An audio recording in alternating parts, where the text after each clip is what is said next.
The F-22 Raptor screamed through the Afghan sky at 37,000 feet, its twin engines hemorrhaging fuel at an alarming rate. Major Valentina Nightingale Kozlova watched the fuel gauge plummet from the observer's seat, her medical bag forgotten beside her boots. She wasn't supposed to be here. Combat medics belonged in field hospitals, not strapped into America's most advanced stealth fighter during what was rapidly becoming a suicide mission. "Fuel's critical, Nightingale," came the pilot's voice through the intercom. Captain Marcus Blade Rodriguez had been skeptical when command assigned her to this reconnaissance flight. A nurse with flight experience was an oddity, especially one who'd been grounded for 3 years following an incident nobody talked about. "We're going down whether we like it or not." Below them, the Hindu Kush mountains stretched endlessly, their peaks sharp as broken glass against the morning sun. Valentina's fingers traced the worn leather of her flight jacket, feeling the faded wings embroidered there. Wings she'd earned in another life, before everything changed. Before the crash that killed her squadron. Before they stripped her of her pilot status and handed her a stethoscope instead of a stick. "There's an emergency strip 15 clicks northeast," she said quietly, studying the terrain with eyes that had mapped hostile territory for 7 years before her exile to the medical corps. "Valley floor, natural wind break from the western ridge." Rodriguez's helmet turned slightly. "How the hell do you know that?" She didn't answer immediately. The mountains held secrets just like she did. Intel reports crossed her desk in the field hospital. She'd memorized every airstrip, every landing zone, every possible extraction point from Kandahar to Kabul. Old habits died hard, even when your wings were clipped. "Trust me," was all she said. The fuel warning light bathed the cockpit in crimson. Rodriguez's breathing quickened over the radio. She could hear it in the subtle changes of his exhalation pattern. Combat stress manifested differently in pilots than ground troops. She'd treated enough of them to recognize the signs. Fear had a sound, a rhythm, a signature as unique as a fingerprint. "Mayday, Mayday, this is Blade 77, Rodriguez transmitted to base. "Declaring emergency, fuel critical, attempting emergency landing at grid reference." He paused, looking at his instruments. 294.7, 086.2, Valentina supplied without hesitation. Static crackled through their headsets as they descended toward the unforgiving landscape below. Neither spoke of the obvious truth hanging between them like morning mist. Combat medics weren't supposed to know classified grid references by heart. Only pilots memorized terrain that precisely. Only pilots who'd once been something more than they appeared to be. The mountains rose to meet them, keeping their secrets close. Rodriguez killed the engines and began their glide toward an uncertain fate. In the sudden silence, Valentina closed her eyes and remembered what it felt like to truly fly. The F-22 shuddered as they dropped through 20,000 feet, and she opened her eyes to guide them home. The irony wasn't lost on her. The nurse was about to save the pilot who'd questioned her presence.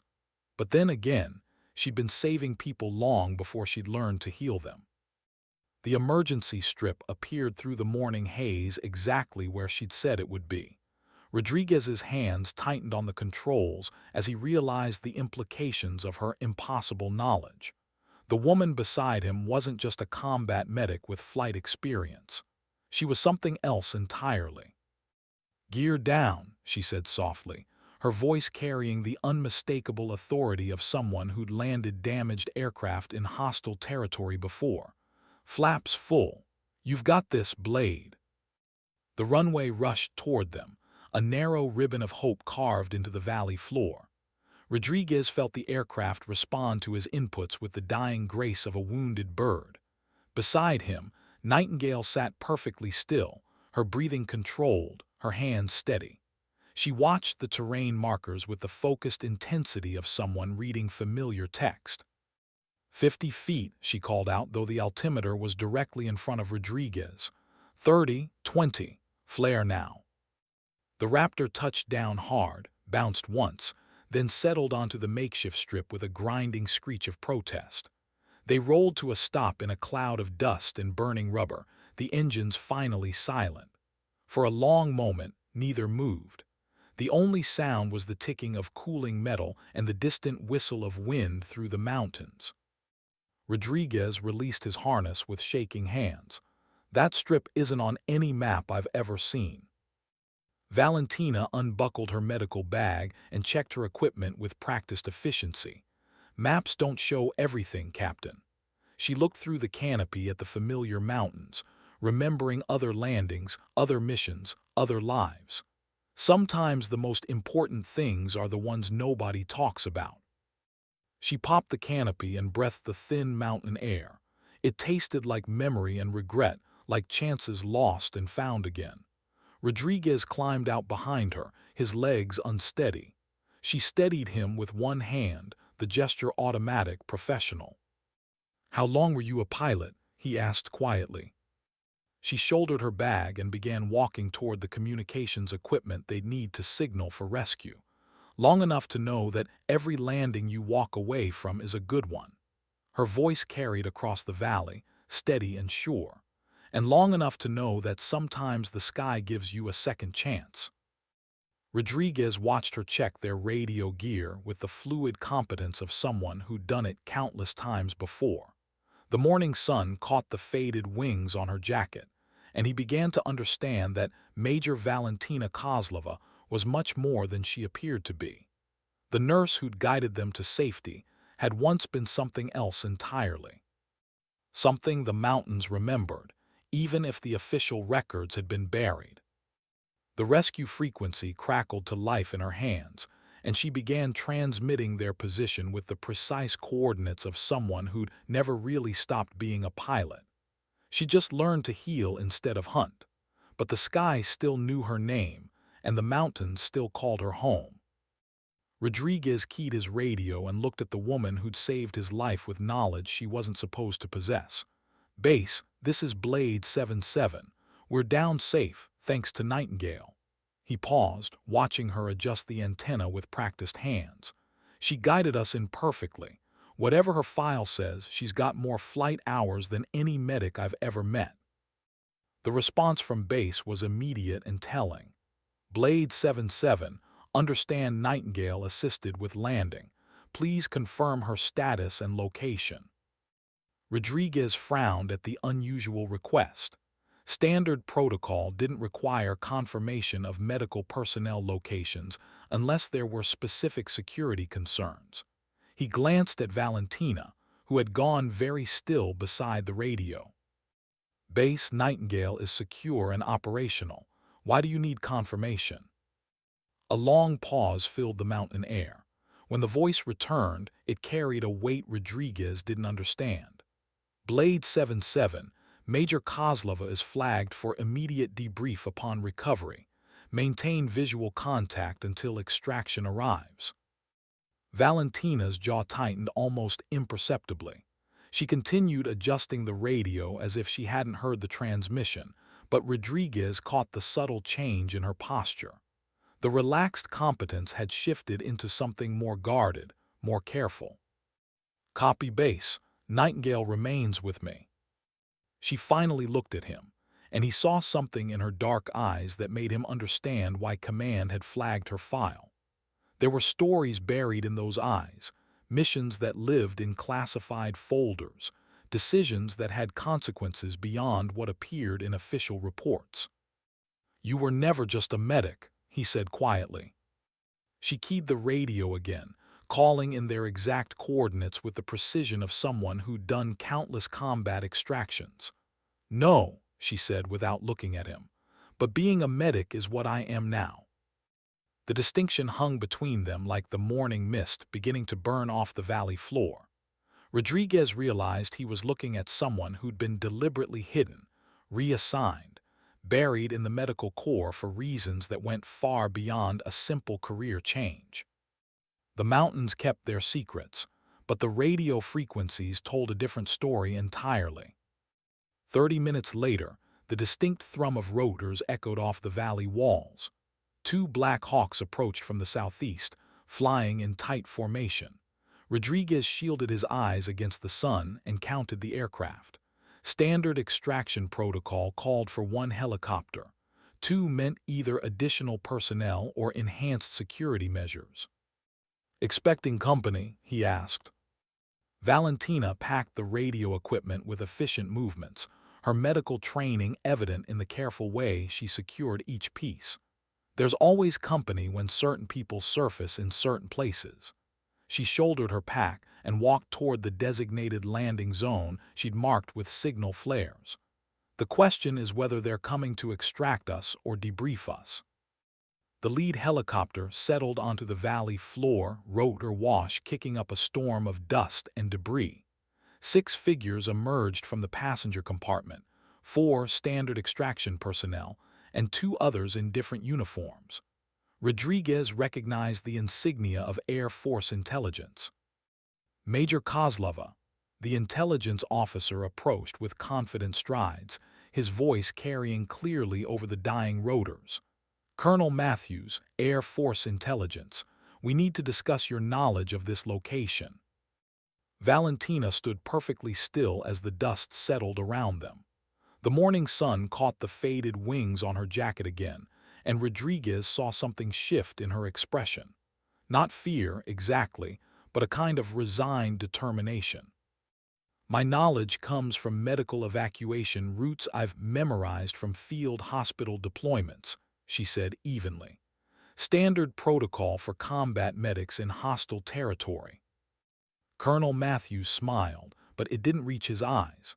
Medical evacuation routes don't typically include classified emergency strips built for special operations aircraft. The second Black Hawk circled overhead, maintaining overwatch. Rodriguez felt the familiar weight of being caught in something larger than a simple equipment failure and emergency landing.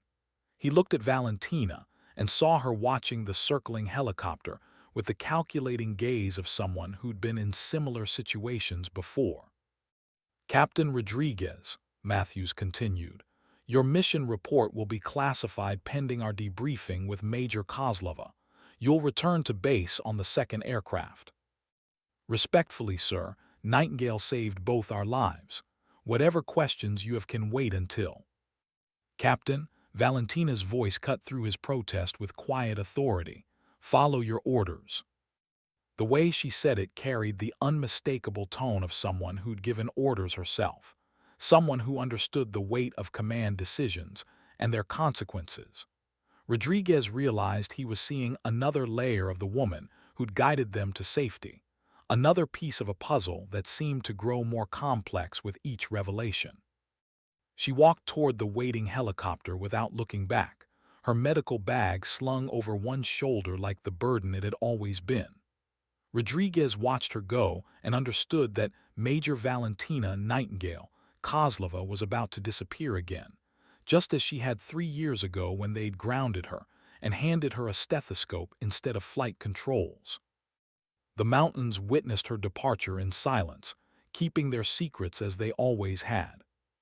The second Black Hawk descended as the first lifted off, carrying Valentina toward whatever debriefing awaited someone who knew too much about places that didn't officially exist. Rodriguez climbed aboard the extraction bird and watched the valley disappear below them, wondering if he just witnessed the end of someone's carefully constructed new life, or the beginning of something else entirely.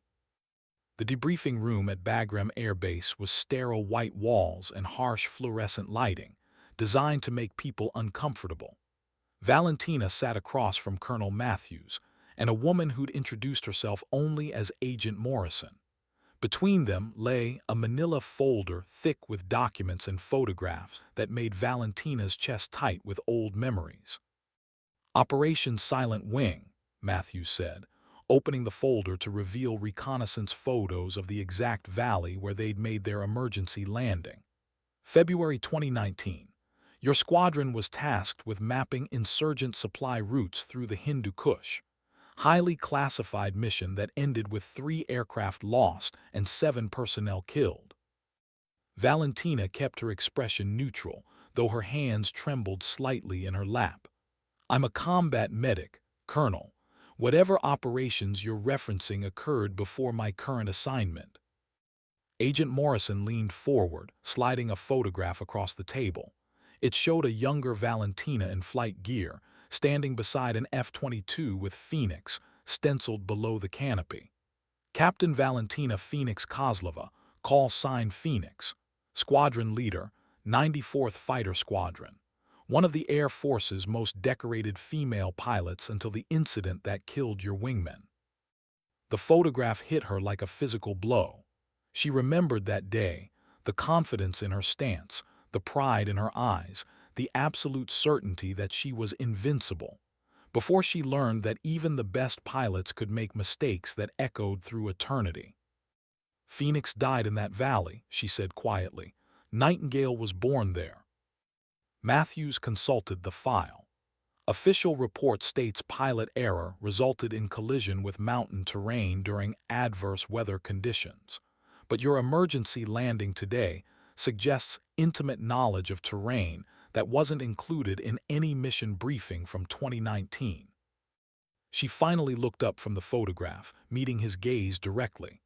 I survived that crash, Colonel. My wingman didn't.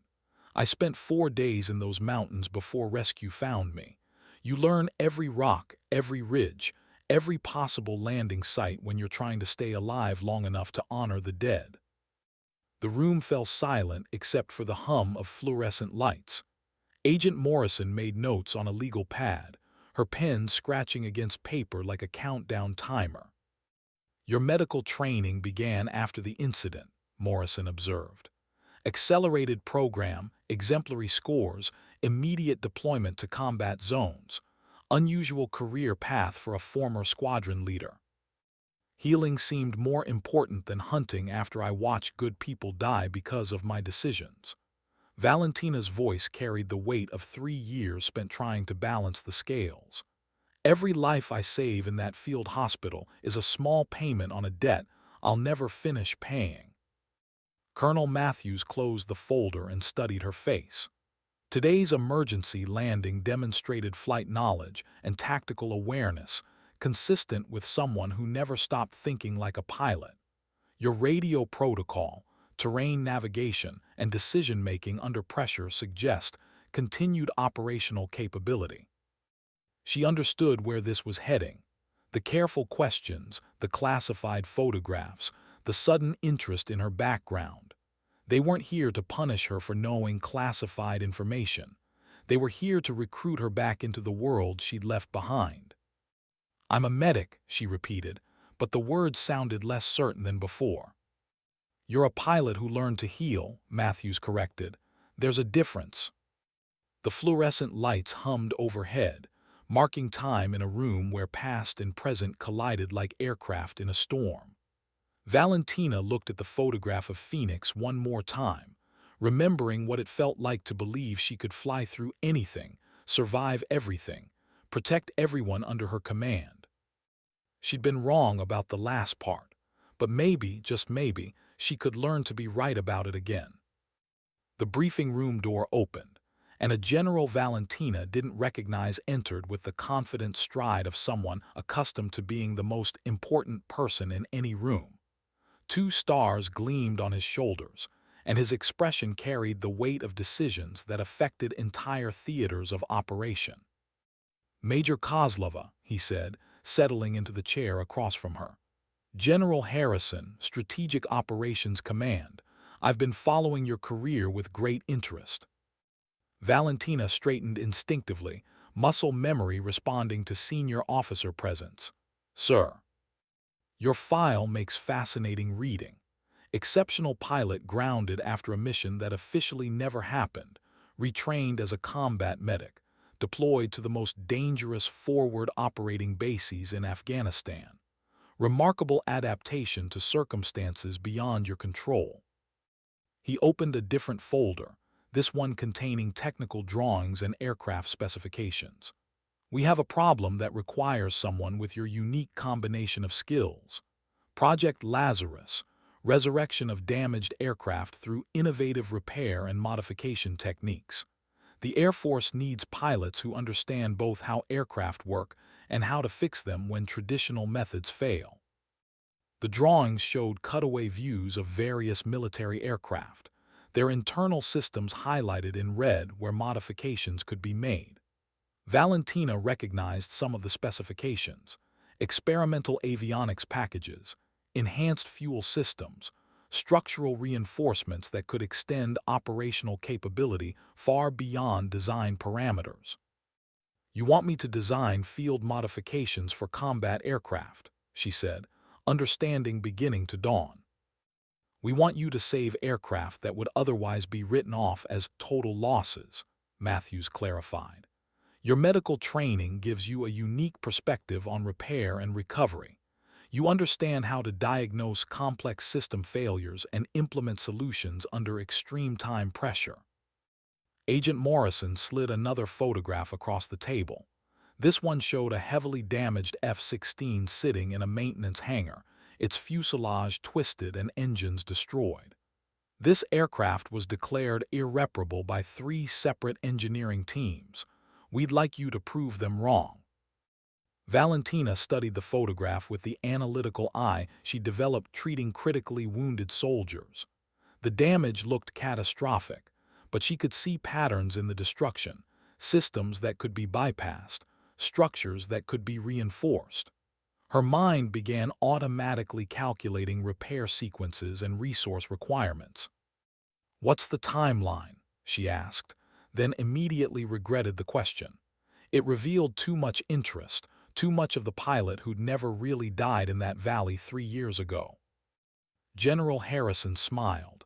"As long as you need. This isn't about speed, Major. It's about possibility. We want to know if aircraft can be brought back from injuries that would kill them under normal circumstances." The metaphor wasn't lost on her. They were asking if she could perform miracles on metal and composite materials the same way she'd learned to perform them on human tissue. Resurrection through understanding, healing through innovation. "What about my medical duties?" "Your medical experience enhances your value to this project," Harrison replied. "Understanding how living systems respond to trauma gives you insight into how mechanical systems might be repaired beyond conventional limitations." She looked at the damaged F-16 again, seeing past the twisted metal to the aircraft it could become. Phoenix had been buried in that mountain valley, but maybe Nightingale could learn to make broken things fly again. The choice hung in the air like morning mist, waiting to be burned away by the rising sun. 3 weeks later, Valentina stood in Hangar 18 at Edwards Air Force Base, wearing coveralls stained with hydraulic fluid and aircraft grease. The damaged F-16 sat before her like a patient in surgery, its access panels removed to expose the complex network of systems within. "Structural integrity is compromised along the primary load-bearing frame," reported Technical Sergeant Williams, her assigned assistant. "Engineering says the stress fractures make flight impossible." Valentina ran her hands along the damaged fuselage, feeling for weak points the way she'd learned to palpate for internal injuries. "Engineering looks at what's broken. We need to look at what still works and build from there." She'd spent the past week studying the aircraft with the same intensity she'd once applied to medical textbooks. Every system, every component, every possible failure point mapped and understood. The F-16 had been wounded in a hard landing that should have killed it, but like many wounded things, it possessed hidden reserves of strength. "The frame can't support normal flight loads," Williams observed. "Then we don't use normal flight loads." Valentina opened her laptop and displayed the modification plans she'd developed. Redistributed stress patterns, reinforcement where it matters most, and acceptance that this aircraft will never be what it was originally designed to be. The plans showed a radically altered internal structure, with new support frameworks that worked around the damaged areas rather than trying to repair them. It was surgical thinking applied to aviation engineering. When you couldn't fix something, you found ways to work around it. "This is unprecedented," Williams said, studying the technical drawings. So was performing surgery in a combat zone with equipment designed for field hospitals, Valentina replied. Sometimes unprecedented is exactly what the situation requires. She picked up a wrench and began removing damaged components, her movements efficient and purposeful. Each piece told a story of stress and failure, but also of potential resurrection. The aircraft had been declared dead by conventional standards, but conventional standards had never encountered someone who understood both healing and flight. "Hand me that composite patch," she said, pointing to a section of advanced materials she'd requisitioned from the experimental division.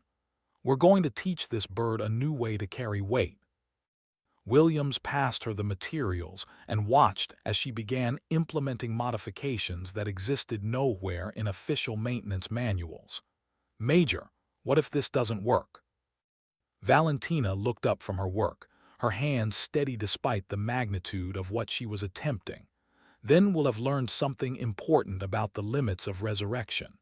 She returned to her work, applying the patch with the same careful precision she'd once used to suture battlefield wounds. "But I don't think we're going to fail." The hangar echoed with the sounds of reconstruction, metal against metal, compressed air hissing through pneumatic tools, the steady rhythm of someone who understood that broken things could be made whole again if you were willing to imagine them differently than they'd been before. Outside, the California sun tracked across the desert sky, marking time for an aircraft that was slowly learning to live again. 2 months into Project Lazarus, Valentina stood before a review board of senior officers and civilian contractors, her presentation slides displaying the impossible: a heavily damaged F-16 that had not only been repaired, but enhanced beyond its original specifications. "Operational ceiling increased by 8,000 feet, she reported, her voice carrying the confidence of someone who'd proven skeptics wrong. "Maximum G-load tolerance improved by 15%. Range extended through improved fuel efficiency and reduced weight." General Harrison leaned forward in his chair. "The aircraft that was declared irreparable is now performing better than factory specifications." "Trauma forces adaptation," Valentina explained, advancing to the next slide showing stress distribution patterns. "By working around the damaged areas, we created more efficient load paths through the airframe. The injuries became opportunities for improvement." Colonel Matthews consulted his notes. "Test flights have been successful."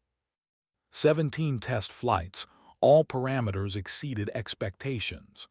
She couldn't keep the pride from her voice. "The aircraft handles differently than a standard F-16, but pilots report enhanced responsiveness and stability." Agent Morrison spoke from the back of the room. "What's the operational designation for this modified aircraft?" Valentina had been waiting for this question. "Phoenix-class modification. Designated F-16P," she paused, meeting the eyes of everyone in the room. "Resurrection through innovation." The name carried weight beyond its technical meaning. Phoenix rising from ashes, aircraft rising from destruction, pilots rising from the graves of their former selves. Everyone in the room understood the symbolism, but only Valentina understood the personal significance. "Major Kozlova," General Harrison said, "we're prepared to expand Project Lazarus to include other aircraft types. We want you to head the program." The offer hung in the air like a challenge issued by the sky itself. Leadership position, unlimited resources, the chance to prove that broken things could not only be fixed but made better than they'd ever been before.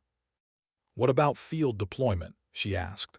"These modifications need combat testing." "We were hoping you'd volunteer for that as well," Matthews replied. "Phoenix 1 needs a pilot who understands both its capabilities and limitations." The room fell silent as everyone waited for her response.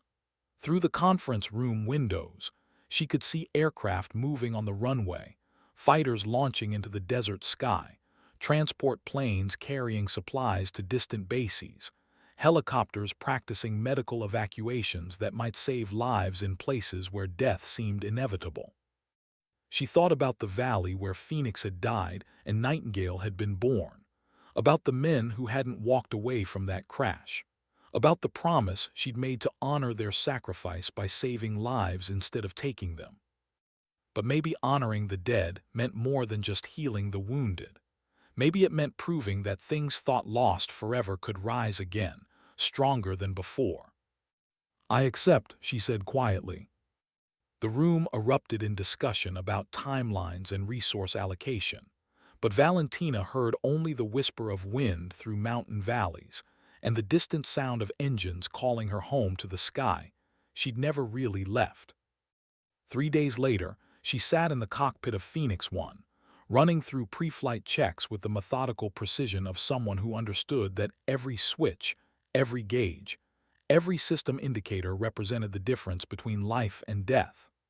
The modified F-16 felt different beneath her hands, more responsive, more alive, as if the trauma it had survived had awakened something that had been sleeping in its original design.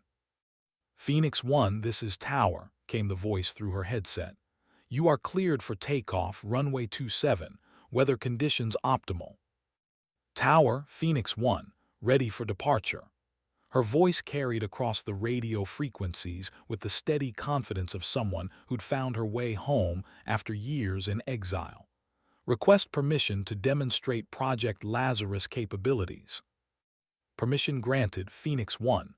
Observers are standing by." She pushed the throttles forward and felt the aircraft respond with eager acceleration. The runway blurred past her canopy as Phoenix 1 lifted into the desert sky, climbing through the morning air with the impossible grace of something that had died and learned to live again. At 10,000 feet, she began the test sequence that would prove whether resurrection was truly possible. The aircraft responded to her inputs with precision that exceeded anything she'd experienced in conventional fighters. Every modification she'd made, every innovation born from understanding both healing and flight, translated into performance that redefined what was possible. "Tower, Phoenix 1, she transmitted, her voice carrying a mixture of professional satisfaction and personal redemption. "All systems performing beyond specifications. Project Lazarus is confirmed successful." Below her, the desert stretched toward distant mountains that held memories of crashed aircraft and fallen pilots. But above her, the sky opened endlessly, welcoming back someone who'd learned that sometimes the best way to honor the dead was to prove that broken things could fly again. She rolled the aircraft into a victory pass over the runway, where observers tracked her progress with instruments that confirmed what her heart already knew. Phoenix 1 wasn't just repaired, it was reborn. The radio crackled with congratulations from the ground, but Valentina heard something else in the frequencies.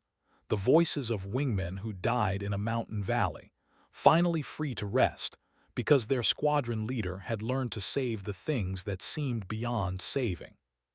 She climbed toward the sun, carrying their memory into a sky that had never stopped calling her name.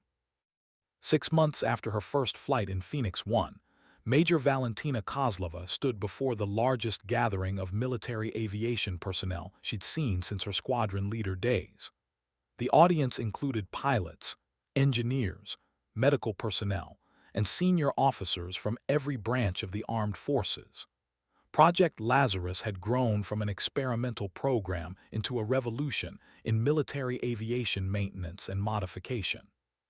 "Ladies and gentlemen," she began, her voice carrying across the auditorium with the authority of someone who'd proven impossible things possible.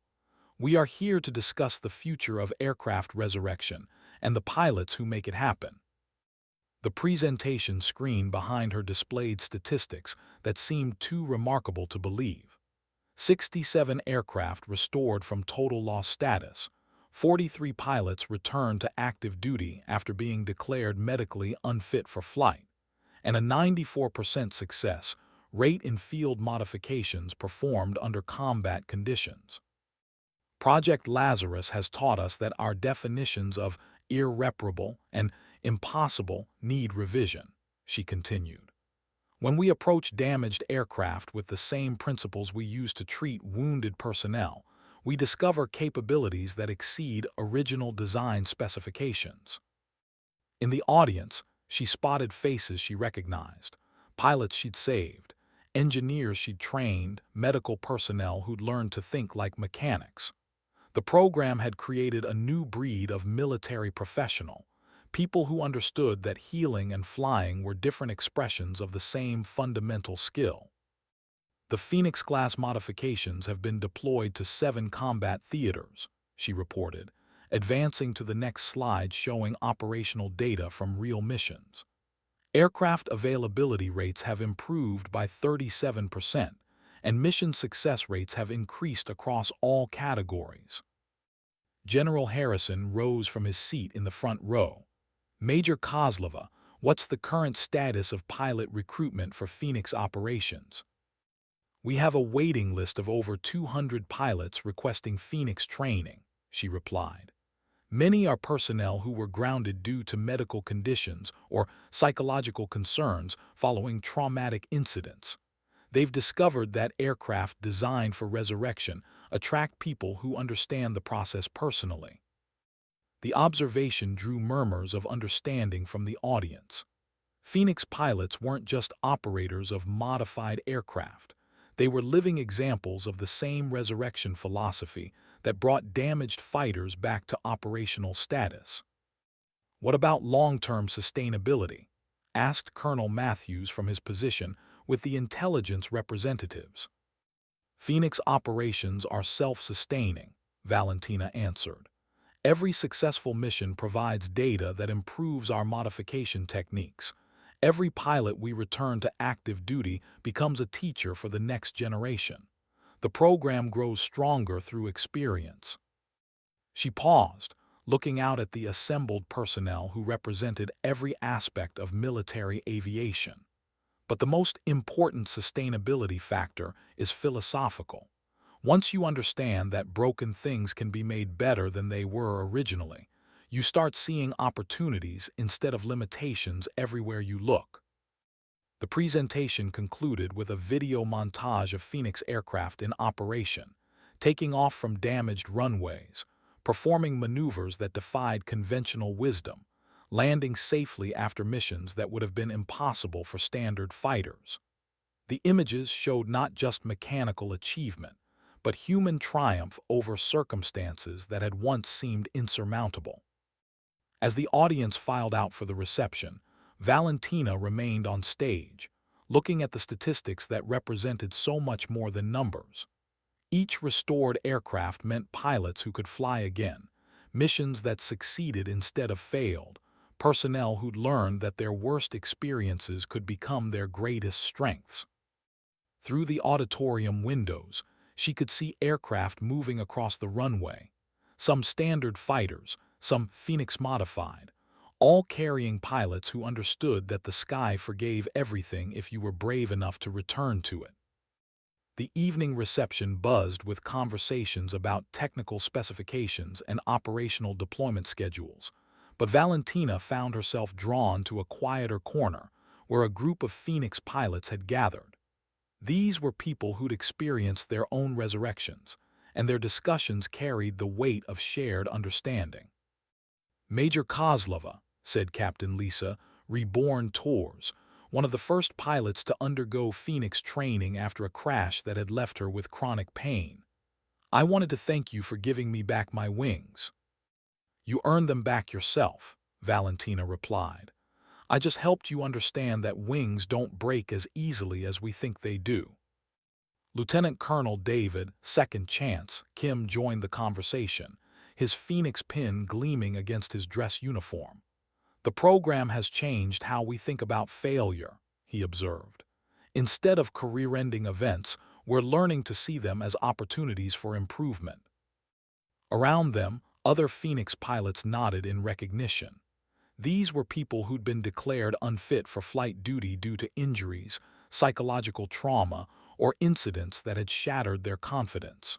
Through Phoenix training, they'd learned that resurrection wasn't just possible, it was a skill that could be developed and refined. "What's next for the program?" asked Major Sarah, Phoenix Rising Chen, whose aircraft had been shot down over hostile territory before being rebuilt as a Phoenix-class fighter. Valentina looked around the group, seeing in their faces the same determination she'd found in her own reflection during the darkest days after her squadron's crash. "International expansion," she said. "Allied nations want Phoenix training for their own programs. We're going to teach the world that broken things can fly again." The implications were staggering. Phoenix philosophy spreading beyond the American military, creating a global network of personnel who understood resurrection as both technical skill and personal journey. Aircraft and pilots supporting each other across national boundaries, united by the understanding that trauma could become strength if properly channeled. "Will you be leading the international program?" Kim asked. She hadn't expected the question, but the answer came without hesitation. "If that's where the mission leads." She looked through the reception hall windows at aircraft silhouetted against the evening sky. "Phoenix pilots go where they're needed most." The group fell into comfortable silence, each lost in thoughts about missions accomplished and challenges yet to come. Around them, the reception continued with technical discussions and strategic planning sessions, but in their quiet corner, they shared the deeper understanding that connected all Phoenix personnel. They were living proof that the human spirit, like carefully modified aircraft, could not only survive seemingly impossible trauma but emerge stronger, more capable, more determined than ever before. The desert stars began appearing through the windows, and Valentina remembered another evening 3 years ago when she'd watched the same stars from a mountain valley where Phoenix had died. Now, those stars witnessed her surrounded by people who'd learned the same lesson she had. Sometimes you had to crash completely before you could learn to truly fly. 1 year later, Valentina stood on the flight deck of the USS Enterprise, watching Phoenix-modified naval aircraft launch for combat missions over the Pacific. The carrier's deck crew worked with practiced efficiency, but she could see the extra care they took with the Phoenix aircraft. These machines represented something more than military hardware. "Admiral Rodriguez sends his compliments," reported Commander Jackson, the carrier's air wing commander. "Phoenix operations have exceeded all projected performance metrics." She nodded, studying the aircraft as they disappeared into the morning sky. Naval Phoenix modifications had required different approaches than Air Force versions, but the principles remained constant. Work with existing strengths, compensate for weaknesses, and create capabilities that exceeded original design parameters. "How are the pilots adapting to carrier operations?" she asked. "Better than expected," Jackson replied. "Phoenix training seems to enhance their ability to handle non-standard situations. When you're accustomed to flying modified aircraft, you develop better instincts for adaptation." Through her binoculars, she watched the Phoenix aircraft form up for their mission.